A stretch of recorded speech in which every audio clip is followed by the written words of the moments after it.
তো বন্ধুরা, আজ আমি আপনাদের সাথে শেয়ার করতে চলেছি আমার লেখা এক কবিতা, যার নাম দিয়েছি মাল। লেখক সূর্য শেখর পাল।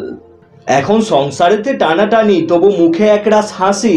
রিঙ্কি সেদিন প্রেমে পড়েছিল, যেদিন সমর বাজিয়েছিল বাঁশি। রিঙ্কি ও সমরের ভালো লাগাটা শুরু হয় নার্সারি থেকে, এবং তাদের ভালো লাগাটা আস্তে আস্তে ভালোবাসায় পরিণত হয় ও তারা বিয়ে করে। বিয়ে হয়েছে বছর হবে, ভালোই কাটছিল দিন। ফেসবুকেতে নতুন আইডি খুলে একে অপরকে চিন। ফেসবুক খোলা মাত্রই পুরো ফেসবুকটা ফ্রেন্ড রিকোয়েস্টে ভরে গেল। আর সমর সারাদিন কাজে থাকতো, তাই সেই সময়টা ফেসবুকের মাধ্যমে ভালোই কাটতো রিঙ্কির।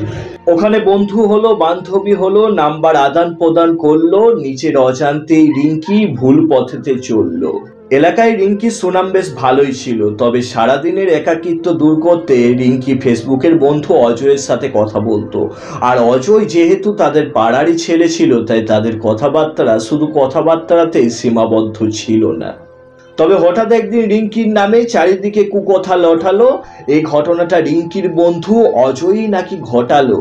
অজয় ও রিঙ্কির কিছু পার্সোনাল মুহূর্তের ছবি ও ভিডিও অজয় তার বন্ধুদেরকে দেখায়, আর তখন থেকে রিঙ্কি হয়ে ওঠে পাড়ার মাল। তাই মাল যদি তুমি হতে চাও তাহলে সময় নষ্ট করো না, আর মাল যদি তুমি হতে না চাও তাহলে ভুল পথে তুমি চলো না।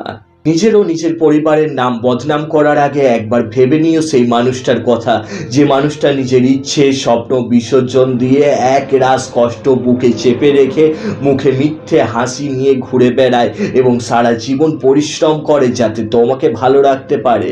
সেই মানুষটাকে কোনোদিনও ধোঁকা দিও না।